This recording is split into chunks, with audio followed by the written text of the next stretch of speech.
At ating pumuksan ang ating mga Biblia sa Hebreo, chapter 12, verse 1.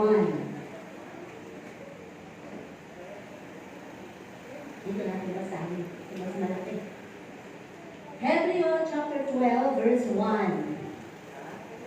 Kaya't yamang nakukubkob kayo ng makapal na bilang ng mga saksi.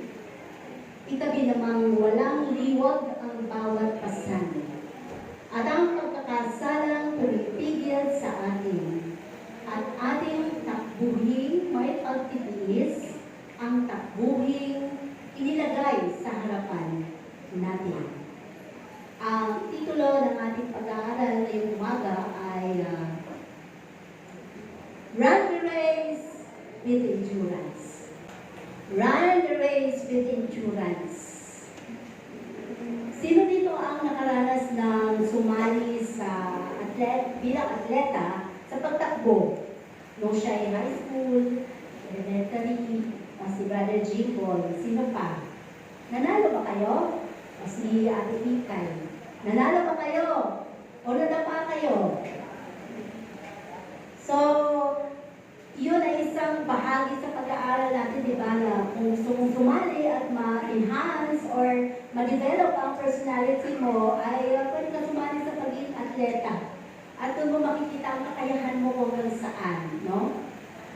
Pero dito sa Biblia ay may nakatalagi naman na ang ating buhay, sinasabing parang tayo'y tumatakbo, no? Ito'y takbuhin ang buhay dito sa ibabaw ng mundo. Lahat tayo ay nagpupumahog na makarating sa finish line. Pero, ang sabi doon sa ating binasa kanina, pakibalik ka na, sa ating binasa kanina, na tayo bilang mga mananakbo ay sa itabi naman walang liwag ang bawat pasan. No? Kailangan, bago ka manalo, kailangan ang iyong pagtakbo ay wala kang dala-dala, wala kang bitbit, wala kang nakalagay sa likod, para ikaw ay manalo. At ang pagkakasalang pumipigil, yun, yung mga bagay na pumipigil sa atin, no? At ating takbuhin ay may pagtitiis, takbuhin ilagay sa harapan natin. So napakahalaga ang ating mga buhay na ginagampanan sa ibabaw ng mundo. Bilang mga mananampalataya, lagi natin tandaan, sabi, life is not a sprint, but a marathon. Ano ibig sabihin ng sprint? Ang buhay daw ay hindi isang karera. Kaya tinatanong ko kanina kung sino rin yung nakasali doon sa ano tawag doon? O sa takbuhan. Sige. Track and field. Ayun. Sa track and field. No? Dahil sa buhay natin, hindi ito karerahan. Ito ay parang marathon. Pag sinabi natin marathon, tumatakbo ka lang ng cool, tumatakbo ka lang ng ayos lang. Yung okay ang pakiramdam mo na hanggang sa maabot mo yung finish line. No? Dito ipinapakita natin yung tinatawag natin endurance. Yung katatagan ng ating mga pangangatawan. Ang katatagan ng ating mga pananampalataya. Dito makikita natin kung ikaw ba ay makakarating sa finish line na tinatawag.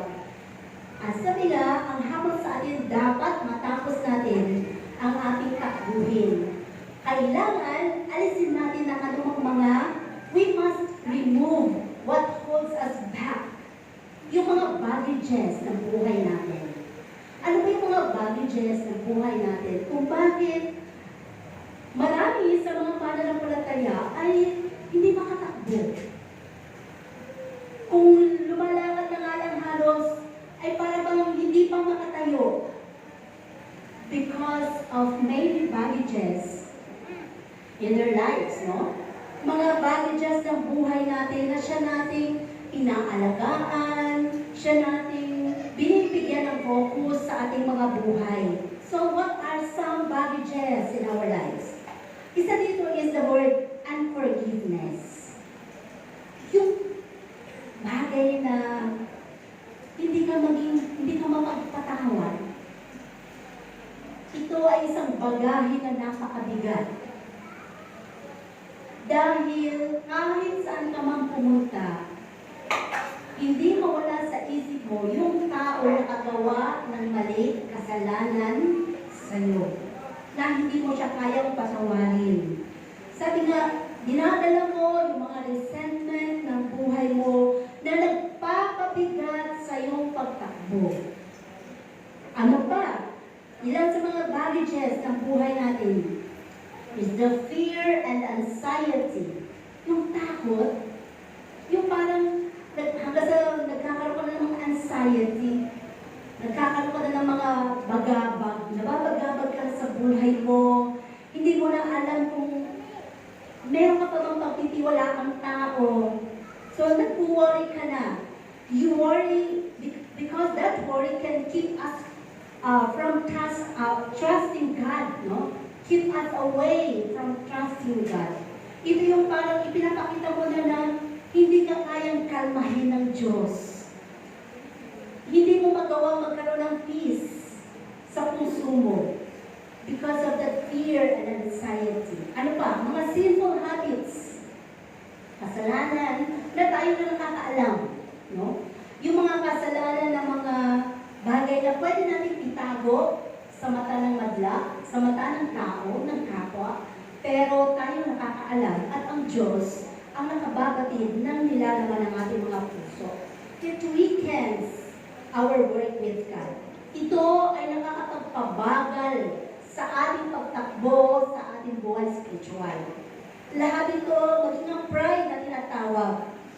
Ang pride na nagdedepende lamang sa ating mga sarili. Na tinitingnan natin mga sarili na tayo ang magaling, tayo ang mahusay, tayo ang maganda, tayo ang pinakmayaman, tayo ang lahat na dapat tinitingala. The big me, no, na tinatawag.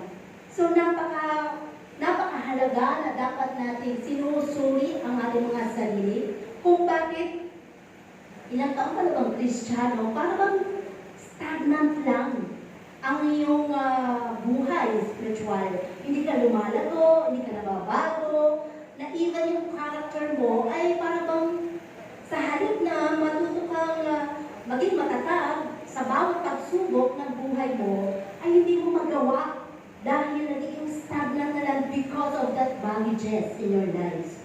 At ano pa isa? Tinatawag natin bitterness. Sino yung bitter ang buhay?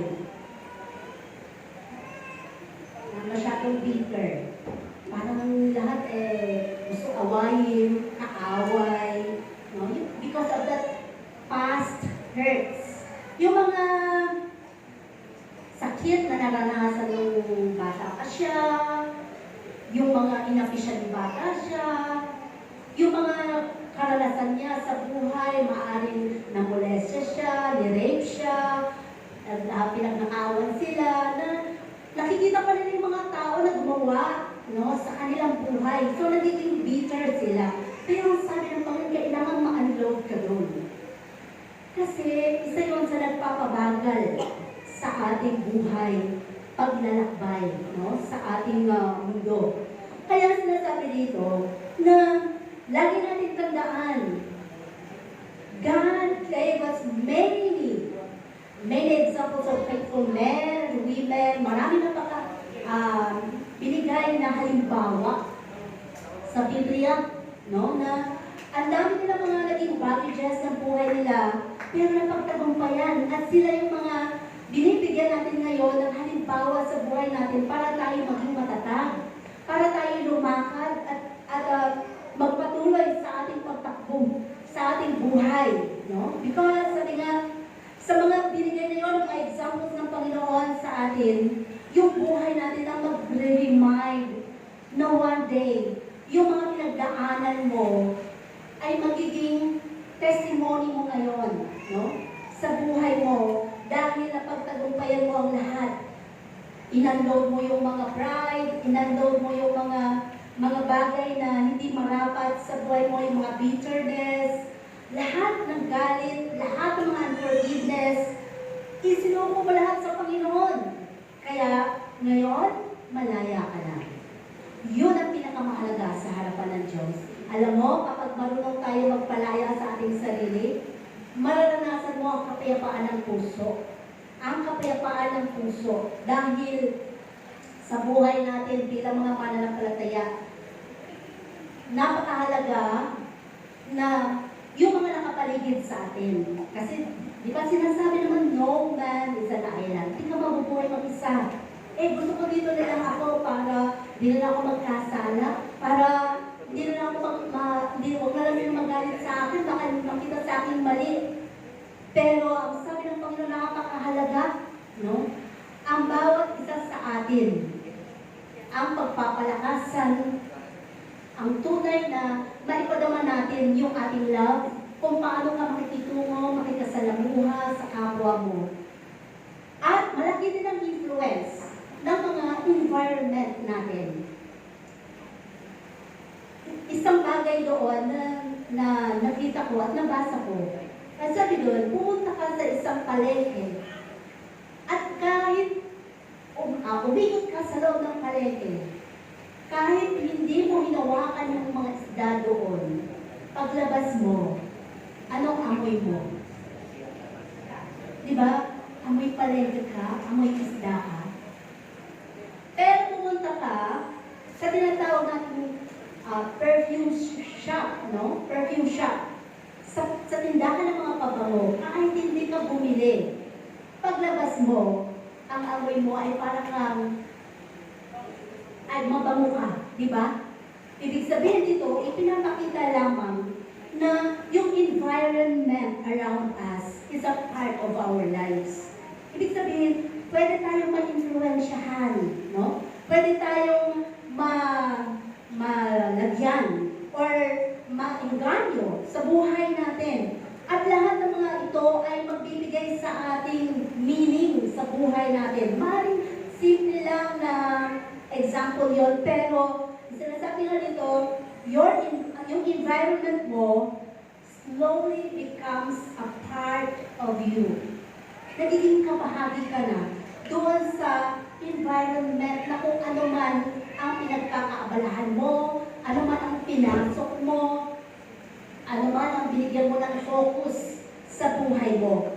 So, apektado ka. Di mo man sadya, maaapektuhan ka ng mga taong nakapaligid sa iyo, no? Sa isip, sa salita, at pwede sa ating mga gawa.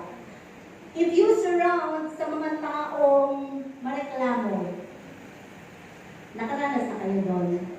Yung mga naging kasama mo, pero parang lahat lang siya, puro reklamo, may nakita siya, reklamo dito, reklamo doon, pumasok sa church, reklamo sa mga musician, reklamo sa mga kanta, reklamo sa mga nakapaligid dito, nakikita niya kung ano-ano, ang dami niyang reklamo, ang dami niyang nakikita. Nakasalamuhan na kayo ng ganung tao. Kapag gano'n, ang inyong laging kasama, isang araw, isa na rin kayo sa makakakita lagi ng mga mali sa tingin mo. Wala ka na nakikita ang tama. Makikita mo, ay oo nga, tama nga yung sinabi niya. Oo nga, dami pala nakikita dapat dito. Nagkakaroon ka na rin ng negativity sa buhay mo. Dahil sa surroundings natin, dahil sa environment natin. Pag puro naman mga excuses, ang iyong mga nakakasama o nakakasalamuhan ng mga tao, even Christians, no? Yung parang, okay lang, sige, okay lang, huwag tayo sumamba. Ang dami kong gawa, ganun ba? Huwag tayo, hindi ako makapunta. Ganun ba? So parang ang feeling din natin sa mga tao na nakasalamuhan natin ganito, ay okay lang naman pala na hindi magsumikap eh. Okay lang pala naman na hindi sumambay. Kasi yung mga kasama ko nga, hindi sila sumasambay, pero napagpapala. So, ang feeling din natin, gano'n na rin sa feelings nila. Kasi nai-influensyahan tayo. At, ano pang sinasabi, na nakikita natin kapag puro negatibo, ang mga nasa paligid mo, unti-unti kang hinihila pababa, no? Na mga bagay na napapansin mo na ang lahat, pati ikaw nagbabago ka na din. Dati ikaw, sigla-sigla mo kapag pumapasok sa church. Dati ikaw, napakasipag mo, napaka-aktibo mo. Pero nung nakatabi ka at nagkaroon ka ng mga kasamahan na puro negatibo, puro reklamo, puro excuses sa buhay niya, isang araw makikita mo, pare-pareho na kayo. Those are baggages in our lives. Kaya sa halip na makatakbo ka ng maayos, bumabagal ang iyong buhay spiritual na hindi mo nakikita, unti-unti ka na palang nahihila ng kaaway palayo sa Panginoon. No? So bumababa na ang iyong pagkatao, buhay spiritual. Kaya nakikita mo para bang ano ba ang buhay? Bakit ganito? Parang hindi naman ako lumalago. Nakikita mo ang sarili mo. Pero kapag ikaw naman ay nakasurround sa mga taong yung cool lang siya, may disiplina, may pangarap, may desisyon sa buhay, yung malawak ang unawa, marunong magmahal, marunong magpatawad, isang araw, kagaya ka na rin niya. Kasi yun ang environment natin. So kung tayo ay pipili ng mga kasama natin sa buhay natin spiritual, kung gusto mo na makarating ka sa finish line, gawin mong maging kasama, kaibigan sa buhay mo, yung makapagpapalakas sa'yo, ang makapagdadala sa'yo, ang makapaghihila sa'yo pataas para ikaw ay huwag manghina. Sabi nga, pag nagkaroon tayo, pag nagkaroon o naranasan mo mga nakasama mo mga tao marunong magpasalamat, nakikita mo yung blessings kaysa doon sa mga kakulangan. Kahit maliit na bagay lang. No? Yung marunong mag-appreciate. Mas nakikita mo na yung mga bagay na positibo. Mas na-appreciate mo na kahit maliit lang. And that's why yung environment natin ang siyang humuhubog sa ating pagkatao. Kasabay nito ay ang relasyon natin sa Panginoon. So kung tayo ay mga mananampalataya na gusto natin na tayo ay lumago, piliin natin kung sino ang dapat natin pakisalamunghaan. No? So sabi nga, choose people na ipupush ka to grow. Hanapin mo yung mga mananampalataya na itutulak ka para lumago ka, para lalo kang maging aktibo sa Panginoon, who speak life, not negativity. People who remind you of your worth, not of your doubts. Yung laging, kaya mo yan. Sige, sumamba ka, kaya mo yan, may problema ka. Sige, si Lord ang bahala. Yung naging encourage sa'yo, yung hindi ka hinihila pa ba, ay may problema ka ba? O may kuwawa ka naman, huwag ka na munang sumamba. Kasi baka mamaya iiyak ka lang doon. No? Lahat ng bagay sa buhay natin ay magkakadugtong po yan. Because, sabi, our destiny is connected to our destinations. Yung ating patutunguhan, nakakonect sa yun sa ating, yung destination natin ay nakakonect yun sa mga decision making natin sa buhay. No? So, lagi mong tandaan, your faithfulness today may be someone's encouragement tomorrow. Yung katapatan mo, paglilingkod mo, na kahit ba ang dami mong pagsubok na kinakaharap, sa bawat paligid mo, ang dami humahatak sa iyo pababa, pero hindi ka nagpapa-apekto dahil mas malakas yung nasa sa loob mo, ang Diyos na nagbibigay inspirasyon sa iyo. So sabi nga, yung mga bagay na yun, ang maaaring magiging tool or magiging bagay na magbibigay encouragement sa marami. Uy, tingnan mo ngayon, ang dami niyang pagsubok na naranasan, no? Pero never siyang give up. So, nakakapag-inspire, no? Yun ang pinakamaganda sa ating buhay. Ano pa? Sabi dito, doon sa binasa natin, ang sabi doon is, we have to remove every weight and sin, no? Kailangan alisin mo, ano mo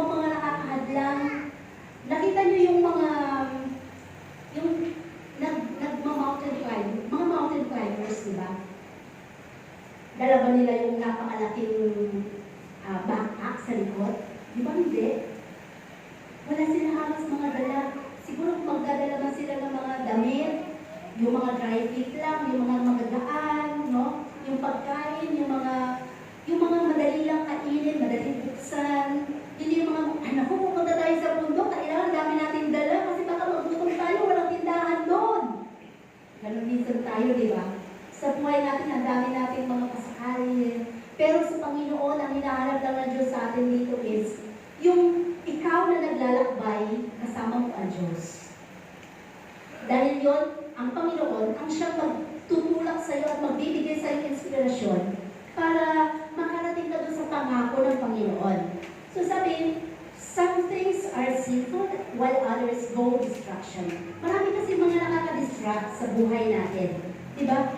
Marami yung mga bagay na ating mga nararamdaman minsan. At doon sa mga, kahit yung mga narinig nga lang natin na mga balita, ang bilis makapagpahina, di ba?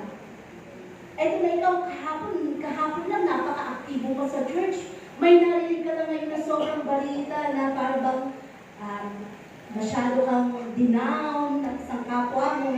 Or ang dami mong narinig ng mga negatibo patungkol sa iyo. Ngayon, parang ayaw mo nang sumamba. Parang ayaw ko na, ba't gano'n? Kristiyano naman siya, di ba? Ako Kristiyano ako, pero bakit gano'n, Lord? Masyado akong hinang-hina. Yun nga yung mga baggages ng buhay natin na masyado natin ipinapasan sa ating likuran. So, hayaan natin na si Lord ang magpasan ng lahat ng iyon. Kaya nga sinabi ng Panginoon, di ba, na i-lift up lang natin lahat ng bagay. Ano mang problema mo, pagsubok mo, sino lang bahala doon, basta isurrender mo lahat sa Kanya. Anything that weaken your walk with God should be surrendered. Yun yung sinasabi ko ngayon, no? Ano mang bagay na nakapagpapabagal sa iyong pagtakbo, sa iyong paglilingkod, ay kailangan mong i-unload sa Panginoon. Ibigay mo, isurrender mo sa ating Diyos na buhay. Dahil sabi ko nga kanina, na yung decision natin, our decision will affect our destiny because we are follower of Jesus Christ. Makaka-apekto yun, no? Ano bang mga decision mo, di ba, nasabi na, decision mo 10 years ago, at sa ngayon, naka-apekto yun sa buhay mo, kung ano na ngayon. Di ba? So, dito ay nakikita mo na ang paglakad mo, kung may mga bagay ka man na unsettled doon sa huli at sa nauna mong ginawa, kailangan may surrender yun sa Panginoon. So, dito lagi natin tandaan, sa history, walang future. Tama? Kasi history nga siya eh. Hindi mo na siya makikita sa future. So, dapat ang buhay natin, yung mga nakaraan natin, mga sakit, pait, dapat na-unload na yon. History na lang ng buhay yon. Dapat ito na tayo ngayon, malapit na tayo sa finish line. Na lahat ng ating mga ginagawa ngayon ay para makapagbibigay na lamang kalburan sa Diyos. Dahil sinasanctify na tayo, pinupurify na tayo ng Panginoon, malapit na tayong i-meet ng Panginoon doon sa finish line. So yun na dapat nagsusumikap tayo, no, sa ating buhay. Mga bagay na, sabi ko kanina, yung mga history ng buhay natin, minsan ang nangyayari is, pinagbabayad natin ang kasalukuyan sa kasalanan ng nakaraan. Diba? Pinagbabayad natin sa kasalukuyan ang mga pangyayari ng nakaraan o mga kasalanan natin ng nakaraan. Lagi namang merong gano'n, diba? Laging may pagbabayad talaga. Pero, kung nararanasan mo pa yung kabayaran mo ngayon dahil doon sa mga kasalanan, maling desisyon na ginawa mo last mga ilang years ago, kailangan na-unload na yon. Bakit ko pa rin dala-dala ngayon? Kasi hindi mo naman siya sinurrender kay Lord. Dapat kasi na-isurrender siya para hindi ka na maapektuhan doon sa mga baggages mo nung nakaraan, no? Nung nakaraan sa buhay mo. At sinasabi din dito, we cannot move forward while carrying unnecessary burden. Hindi ka makakausad. Hindi ka makaka-move on. Kung lagi ka nag-look back doon sa nakaraan. Ay, ikaw, ganyan man dahil ikaw eh. Ikaw yung ganyan na ugali mo eh. Yan. Muntik na ako patayin yan eh. Pag ganun lagi ang buhay natin, sinasabi dito, we cannot move forward. Hindi tayo makakausad. Kasi, ang ating nakikita lagi ay hindi yung nakaharap sa atin. Kundi ang nakikita natin lagi yung nasa likuran natin. Kaya lagi mong bigyan ng pagkakataon ng Panginoon na makakilos sa buhay mo. Dahil may mas maganda siyang plano sa ngayon at sa mga darating ng iyong buhay. Yung future mo, doon ang mas mahalaga sa Panginoon. Hindi yung mga nakaraan sa buhay natin. So sinasabi dito, kung may mga unprocessed pain ka, nung single ka pa, sino pa dito mga single? Sabi, kung may mga unprocessed pain, sakit, kung single ka pa, ito, para sa mga kabataan, halimbawa, nagpakasal ka, kung may mga unprocessed pain ka, nung single ka pa, at nagpakasal ka, sabi dito, maaapektuhan ang relasyon mo. Kasi may mga invisible baggages that will ruin your life. Kung ikaw, gusto mo mag-asawa na dahil gusto mo lang makatakas sa magulong pamilya mo, dahil si nanay lagi kang hinihipitan, si tatay laging ang daming mga disiplina sa bahay, or mga unsettled na mga unprocessed pain, no, sa buhay natin. O dahil sa, ito yung mga karanasan mo sa buhay na hindi mo kaya na sa bahay, masyado ng toxic sa bahay, mag-aasawa na lang ako. Unprocessed pain. So akala nyo, yung pag-aasawa mo ay way out para gumanda ang buhay mo? No. Yun yung mga unprocessed pain. Tandaan mo, kapag ikaw ay tumakas lang doon sa mga problema sa pamilya mo, doon sa mga naging nakaranasan mo, dahil disiplina ng magulang, binububog ka ng magulang, o ano pa man, ano mga bagay na sobrang higpit, masyadong toxic, mag-asawa na lang ako, para yun ang solusyon. Hindi solusyon yun. Babalik, uulit at uulit sa magiging pamilya mo ngayon. Uulit lang. Yan yung mga sinasabi natin, hidden baggages or the invisible baggages ng buhay. Kaya, marami ang mga sinasabi ng nung nag-asawa siya, ba't gano'n din? Masyado din magulo, mahigpit, parang ikaw, naging kagaya ka na rin ng magulang mo. Dahil hindi mo na-settle nung ikaw ay bago mag-asawa. So, uulit lang. Uulit lang, no? Ang mga senaryo ng buhay mo. So, hindi solusyon na ikaw ay mag-aasawa na dahil gusto mo na makalaya. Hindi mo paglaya yun, pagkulong sa iyong magandang future. At, ang sabi nga doon, dapat sinusurrender sa Panginoon. Ay, paano yun, Sister Luz, nakapag-asawa na ako dahil yun na nga, gano'n na nga nangyari eh. Tumakas lang ako dun sa mga magulang ko, masyado kasi hinigpitan ako, hindi ayaw kami mag-date ng magulang ko, mag-ganito. Tumakas lang ako. So, kung ngayon, nararanasan mo, ang toxic din ng pamilya mo, bakit mo nararanasan? Kasi sabi nga, pinagbabayad natin ang kasalukuyan sa mga nakaraan nating kasalanan. Pero alam niyo ba na pwede kang makalaya dyan? Kasi hindi mo pa sinusurrender eh. Yung mga maling decision mo noon na ginawa mo, hindi mo pa kasi hindi tawad dun sa Panginoon eh. Kaya naulit. Naulit. So, kailangan sinusurrender sa Diyos. Para bigyan ka ng panibagong pananaw sa buhay, panibagong guidance ng Panginoon, ito na anak, ito na lumalakad ka na ngayon sa katwiran ko. ayusin ko na ang pamilya mo. Dahil sinurrender mo na yung mga mali mong desisyon. Ang dami natin ginawang maling desisyon na nakaraan sa buhay natin na hanggang ngayon, di pa natin na isusurrender. Mga unsettled situation ng buhay natin na dapat sinusurrender yon sa Panginoon kung gusto mong makalaya. Kasi hanggang hindi mo siya tinataas sa Diyos, sinusurrender sa Panginoon, dala-dala mo siya. Baggages po yun. Baggages yun sa buhay mo. Kaya mabagal ang iyong pagtakbo sa buhay spiritual mo. No? Mga invisible baggages na pwedeng masira ang future relationship mo sa buhay mo. So napakahalaga na tayo bilang mga mananampalataya na tinuturuan ng Panginoon ay nabibigyan ng pagkakataon ng ating buhay na makaranas ng kalayaan. No? Bilang mga anak ng Diyos. Kaya maraming mga mananampalataya ang magsasabi, bakit ngayon, hanggang ngayon, ganun pa rin ang amoy mo?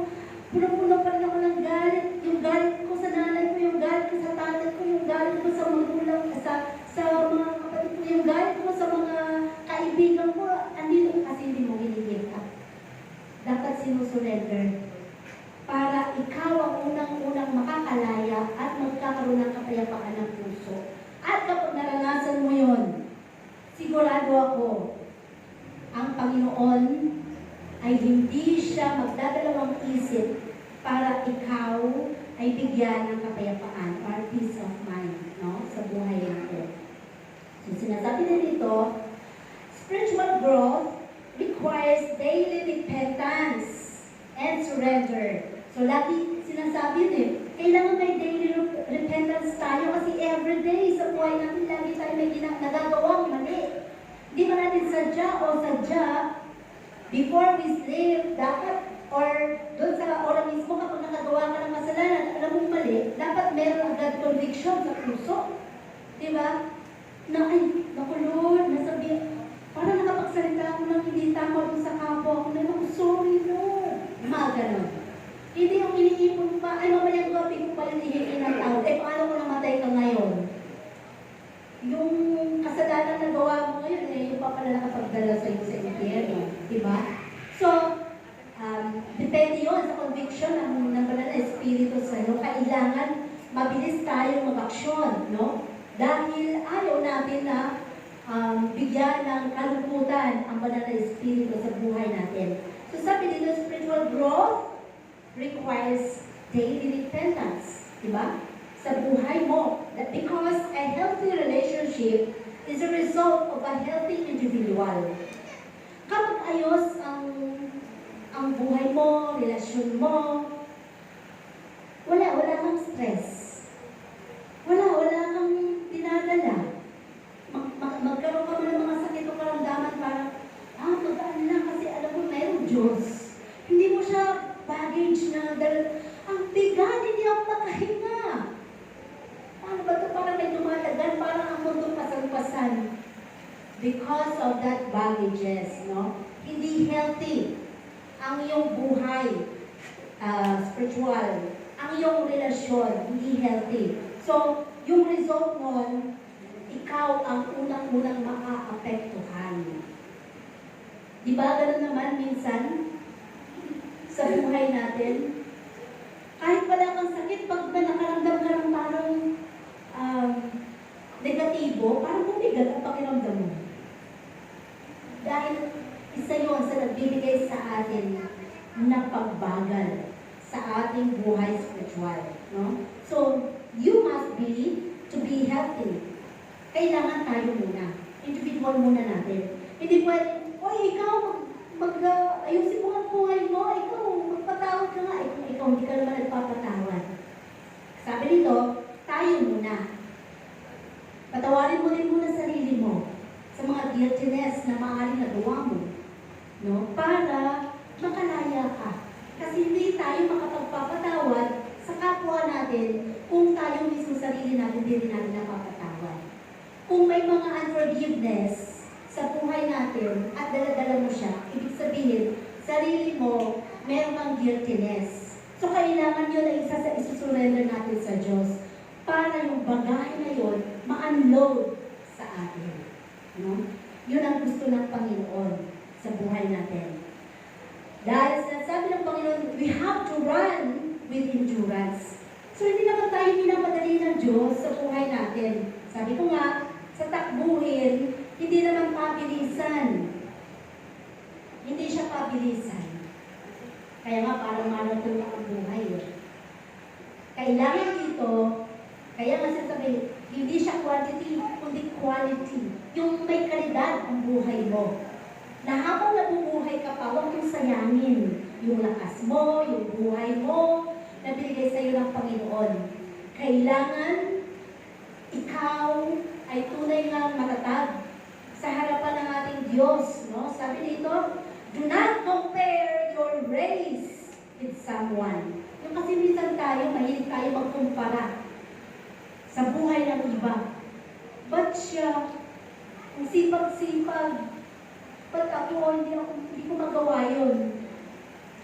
Ba't yung kapwa ko na yun, hindi naman umaatin, pero mas marami siyang pagpapala. Ako, sipag-sipag kung dumalo, pero bakit wala akong pagpapala? So, mahilig tayo mag-compare ng ating buhay, ng ating sitwasyon, ng ating mga sarili sa kapwa natin. Lagi natin tandaan, every one of us has a uniqueness. Personality. No? Kakaiba, may kakaiba ka.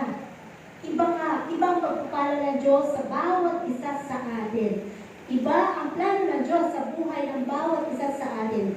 So, do not compare. Huwag natin ikumpara. Maging masaya ka sa pagpapala ng iba.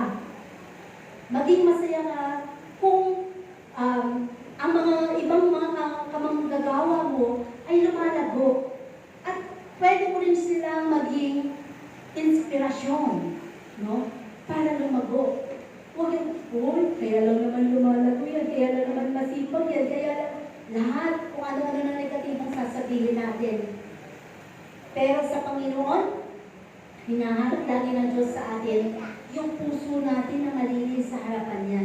Each one has its own uniqueness. May sariling standard. May sarili tayong market. Kaya minsan, di ba, may mga mananampalataya o kapwa natin, hindi tayo maintindihan yung ugali natin. Ikaw, kapag pumasok ka, sino nakapasok na dito sa yung mga branded na shop, branded store, di ba, naka-box na lang. Di ba, pumasok ka sa mga Louis Vuitton, Michael Kors, Chanel, Gucci, Coach. Kapag pumasok ka doon, ano ko na mong tinitingnan? Presyo, di ba? 500,000? Ay! Unang nakita ang ganda. Yung tingin mo, 500,000. Ay! Ang pangit!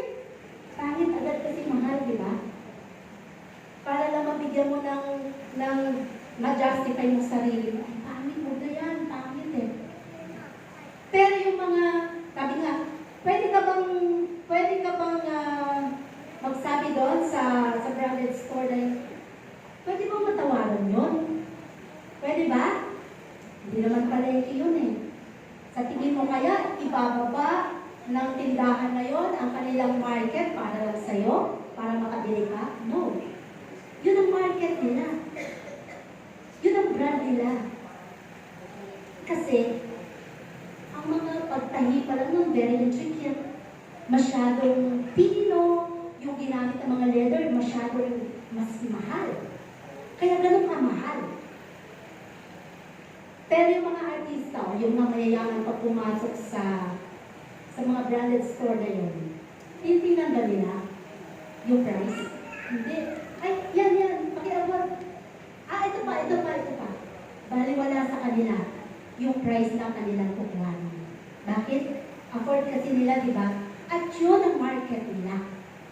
Ano sasabihin natin na hindi natin afford? Bumili ng kalahating milyon na ba? Grabe naman siya. Sosyal. Sana binigay lang sa mga mahihirap. Diba ganun ang ating mga ganun ang ating mga haka-haka, opinion. Hindi natin sila maintindihan.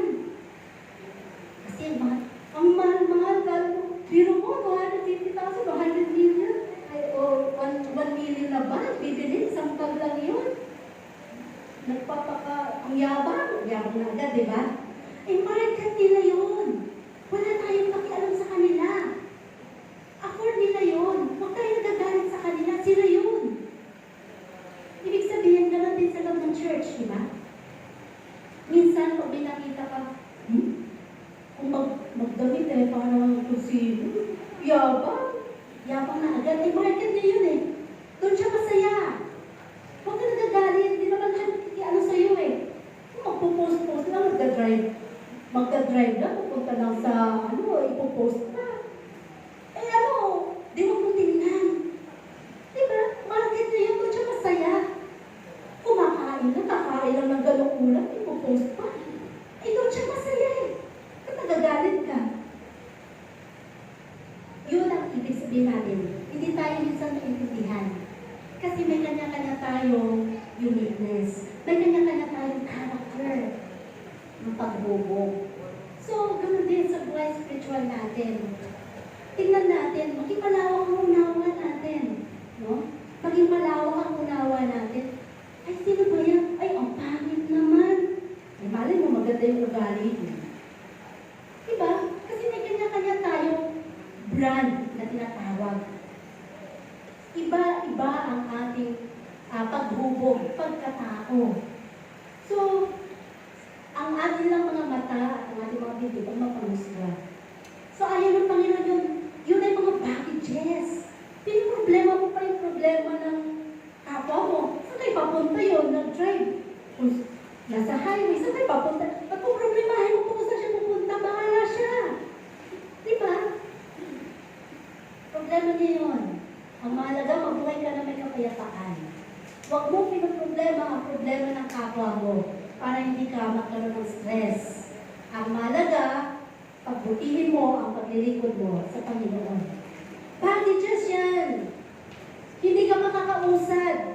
Lagi mo na lang kinukumpara sa sarili mo. Lagi mo na lang tinitingnan ang kapwa mo. At kung ano nakakainis, kung kalalo, nakakainis ka, hindi naman nakakainis, inis na inis ka. Bakit? Kasi parang pwedeng nainggit ka or nagagalit ka sa kanya dahil, ay ano ba yan? Kung lahat, di ba? Wala namang pera kung maglagay ng sa kuko, may kuko pa. Wala nang kinakain. Eh ay kung siya masaya, alam mo siya. Diba? Ganun tayo. Nagagalit tayo agad. Nakakaibad ka pa. Maya-maya nagkasakit ka. Because doon sa mga bagay na iniisip natin na hindi naman tayo yon. Brand niya yon. Market niya yon. Baggages yon. Maging masaya ka na lang. Kung may nakita ka na ano man siya, at masaya siya doon, okay lang. Kung naglilimot naman siya sa Panginoon, ang tama at ayos. So doon tayo tinuturuan ng Panginoon, no, sa buhay natin. At dito nga sinasabi na hindi natin nakikita kung ano minsan yung magandang plano ng Panginoon sa ating buhay. Even when you feel tired, God gives strength to those who trust Him. Kung magtitiwala ka lang sa Diyos, no? Kung magtitiwala ka lang sa Kanya, kahit pagod na pagod ka, bibigyan ka niya ng lakas.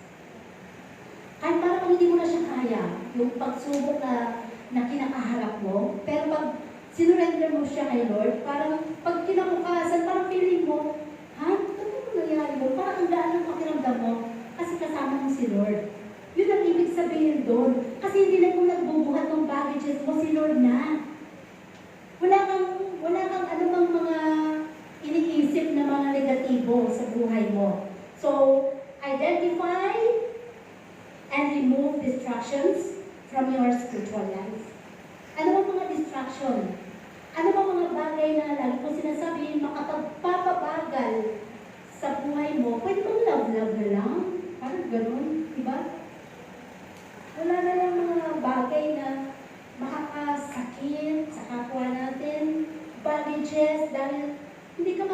said. So, keep your eyes on God rather than circumstances. Dapat nakafocus lang tayo kay Lord. Nakafocus lang tayo. Ay, ang ganda ng bracelet niya. Ano kaya bilhin niya? Saan kaya niya binili yun? Focus ka lang kay Lord. Focus ka lang kay Lord. Diba? So, sa buhay natin bilang mga mananampalataya, lagi mong bigyan ng pansin ang conviction ng banal na espiritu. No? At napakahalaga ang tinatawag nating prayer. Baka kasi hindi ka nananalangin. Ang sabi dito, napakahalaga, the most important in running the race is prayer. Kailangan nananalangin ka. Because a day without prayer is to say to God na, Lord, hindi ko kailangan ng tulong mo ngayong araw na to. Sino nanalangin kanina? Kung nakalimutan mo manalangin at hindi ka nanalangin talaga, parang sinasabi mo, Lord, hindi kita kailangan ngayong araw na to, kaya ko na to. Parang ganun ang pagdating natin sa Panginoon. And a week without prayer. Abay, isang linggo ka lang hindi na nanalangin. Sabi dito, sinasabi mo sa Diyos, Lord, hindi ko kailangan ng assistance mo. Okay lang ako, Lord. Marunong kaya ako, mahusay kaya ako. Kaya ko lahat. Ako na magdidesisyon sa sarili ko. And a life without prayer, yung buhay mo na hindi ka na nananalangin. Tulog, gising, kain, pasok, wala na, nakalimutan mo na si Lord. Okay naman kasi yung buhay, di ba? Sinasabi mo na, Lord, kahit ang lakas, galing sa akin. Yung lahat ng kinikita ko, galing sa akin. Kasi ako naman ang nagsumikap, di ba? Tatrabaho kaya ako ng maayos. Sa akin lahat yun. Kung hindi ako nagsumikap, hindi ako kumita, hindi kami umaman. Wala nang panalangin. So lahat yun, hindi ayos sa harap ng Panginoon. Sa buhay natin. And let's go to conclusion. So the Christian's race is not about who starts the fastest, but who finishes faithfully. Ang dami na pong nauna, pero tumigil. Noong una, silang nakakilala sa Panginoon, talagang napakasipag nila, wala kang tulak at tigil. Lahat ng mga gawain, lahat ng mga Bible studies, lahat ng mga dinadaluhan, sinasamahan. Pero nung minsan natisod, tumigil. Nawala sa Panginoon. So, tingin natin, may points yun. Ang lagi natin sinasabi dito is, ang mahalaga sa Panginoon, ang ngayon at ang darating na panahon sa buhay mo. Yung kasipagan mo na ginawa kahapon, nakarang linggo, nakarang buwan, nakarang taon, lahat na ginawa mong mahuhusay sa harapan ng Panginoon, lahat po yun, bayad na. Binayaran na ni Lord lahat yun, tinumpasan na lahat ng pagpapala sa buhay mo. Kaya, lagi sa Diyos, ang mahalaga ay ang ngayon at ang mga darating na panahon kung paano mo pagbubutihin ang buhay mo. So, hindi natin pwede sabihin, Lord, naglingkod naman ako. Lord, nagbigay naman ako sa iyo. Lord, ang dami ko nga pinili na donation. Lord, talaga naman nakita mo kasipagan ko. Bayad na po lahat yun. Bayad na po lahat yun. Tinumpasan na lahat ni Lord yun. Tapos na yun. Ang lagi nating bigyan ng pansin ay ang ating ginagawang paglalakbay.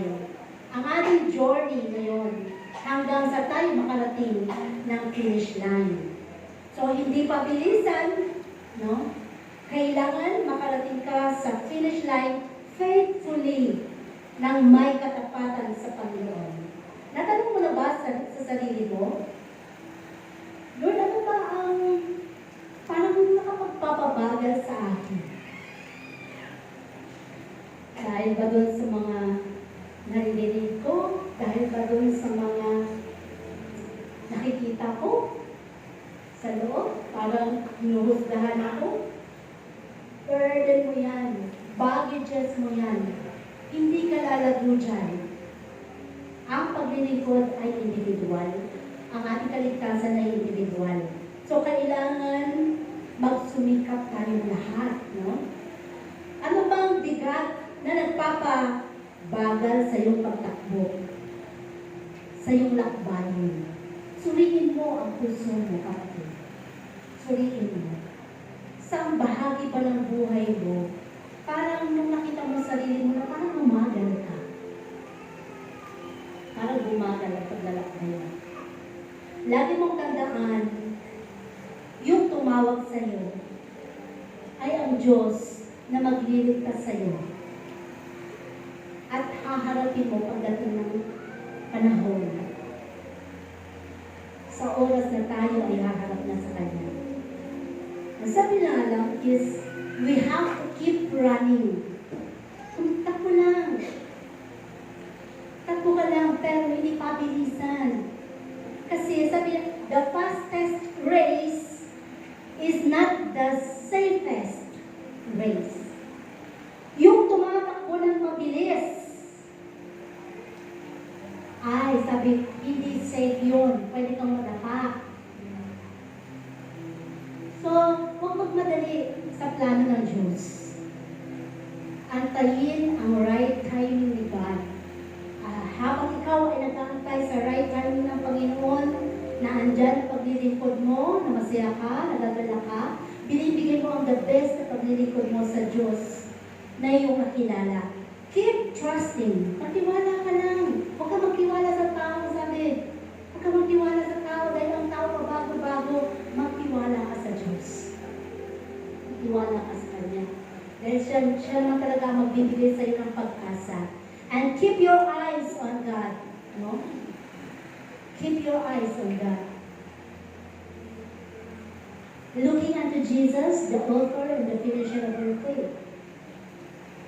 Bakit yung mga Israelita? Sabi naman, yung mga Israelita doon, nung sila'y nakatbay sa ilang, kung makikita mo doon sa mapa, kung dadaan lang sila doon sa may, yung sa mapa na sa may gilid ng dagat na yon, ay halos sabi doon sa aklat, halos 11 days lang aabutin paglalakbay nila, makakarating na sila sa lupang pangako ng Panginoon.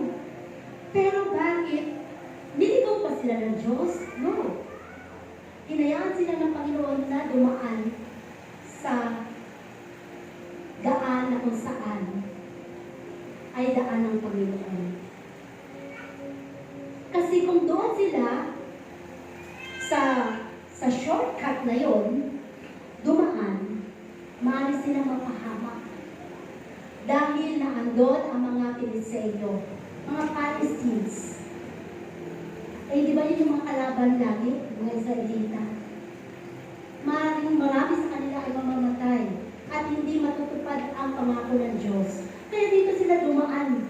Inabot ng ilang taon ang kanilang paglalakbay.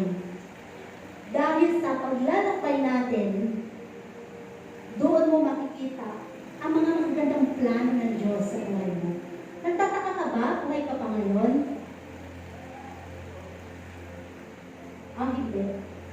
Malakas pa ako nun. Bata pa ako nun. No, hindi natin pwedeng sabihin dahil sa edad natin.